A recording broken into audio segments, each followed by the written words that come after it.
Assalamualaikum warahmatullahi wabarakatuh. Halo anak-anak, selamat pagi semuanya.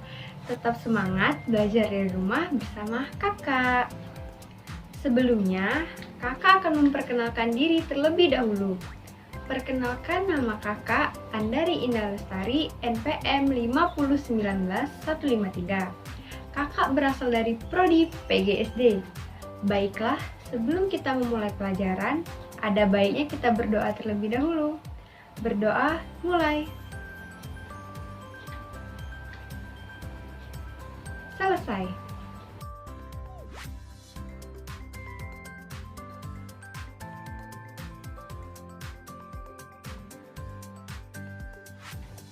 Hari ini kita akan belajar tema 4, keluargaku, subtema 2, kegiatan keluargaku di pembelajaran ke-1.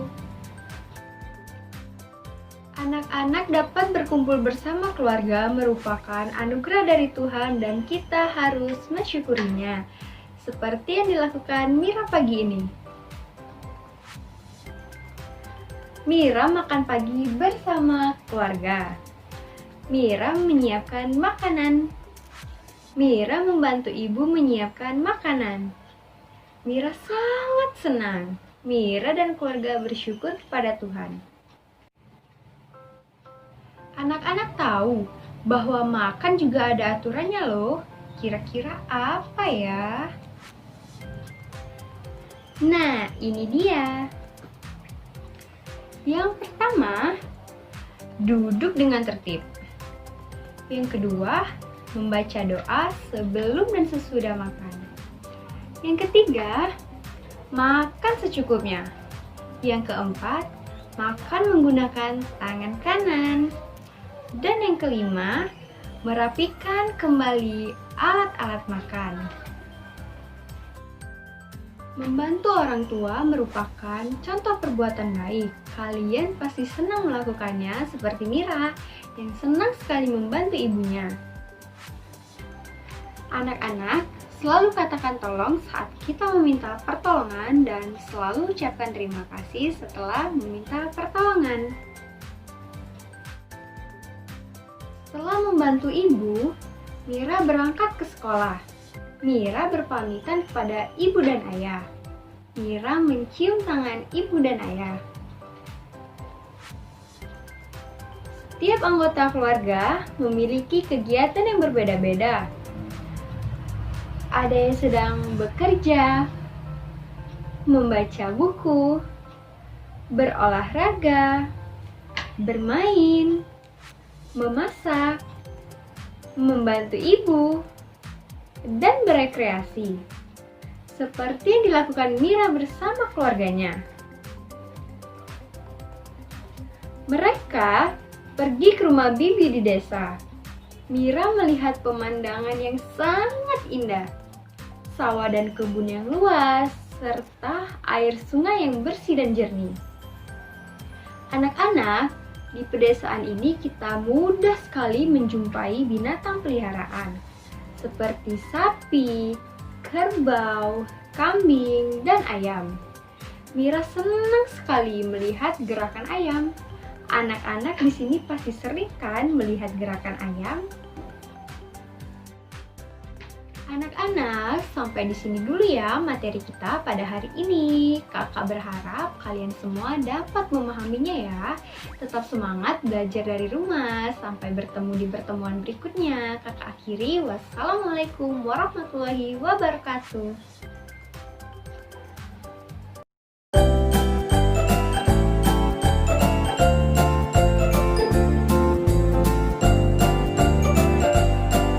Assalamualaikum warahmatullahi wabarakatuh.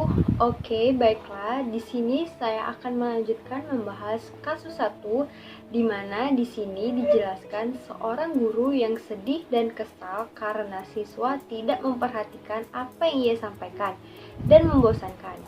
Bahkan mereka sibuk mengobrol dan asik sendiri saat guru menjelaskan. Nah, di sini saya percaya tidak ada mata pelajaran yang membosankan. Yang ada adalah guru yang membosankan. karena tidak mengerti bagaimana cara menyampaikan materi yang menyenangkan dan juga mampu menarik perhatian muridnya. Sekarang saya ingin tahu siapa guru favorit kalian di sekolah dulu. Dan coba ingat-ingat kembali kenapa kamu menyukai guru tersebut. Kemungkinan besar kamu menyukai guru tersebut karena cara menyampaikan materi yang menyenangkan. Mungkin sering pakai humor atau menggunakan metode yang kreatif seperti games atau membuat kelas supaya tidak tegang dan membosankan. Sekarang, saya juga ingin tahu siapa guru yang tidak kamu sukai waktu sekolah dulu. Dan coba ingat-ingat kembali kenapa kamu tidak menyukai guru tersebut. Kemungkinan besar kamu tidak menyukai guru itu karena memang cara menyampaikan materinya yang membosankan. Mungkin hanya duduk atau berdiri di depan kelas, membaca buku, kemudian kamu hanya disuruh untuk mengerjakan LKS atau buku paket lainnya. Gaya mengajar orang tua untuk anaknya itu sebenarnya berkaitan erat dengan gaya belajar kita. Jadi, gaya belajar itu adalah cara yang paling kita sukai untuk mengolah informasi. Guru yang masih menggunakan metode konvensional kepada murid-muridnya yaitu ceramah, inputnya dia itu dengan cara mendengarkan. Jadi, outputnya dia dengan cara ceramah. Gaya belajar orang yang suka ceramah itu kemungkinan besar adalah auditory. Jadi dia lebih suka mendengarkan ceramah. Itulah kenapa ketika dia menyampaikan materi, dia lebih suka pakai gaya ceramah. Ada juga guru yang lebih suka baca buku atau nonton video ketika mengolah informasi. Itu inputnya. Maka outputnya, ketika dia ingin mentransfer ilmunya, dia menggunakan cara yang kurang lebih sama. Cara yang menurut dia nyaman yaitu membaca buku atau menonton video. Itu disebut juga dengan gaya visual. Nah, kemudian ada juga gaya belajar kinestik. Jadi, orang-orang kinestik itu lebih suka belajar dengan cara praktik langsung. Inilah guru-guru yang biasanya mereka kalau menyampaikan materi itu tidak hanya sekedar ceramah, tapi juga mengajak anaknya untuk terlibat langsung. Mungkin dengan cara ditanya, diskusi, mungkin dia menggunakan metode games, dan lain sebagainya. Nah, inilah cara yang perlu diketahui, yang perlu diterapkan ketika dan yang perlu diterapkan ketika mengajar dan mendidik anak-anak kamu sendiri di rumah. Kamu harus tahu gaya belajar apa yang diminati dalam diri kamu, dan kamu juga harus tahu gaya belajar apa yang paling dominan dalam diri anak kamu sehingga kamu bisa menyesuaikannya.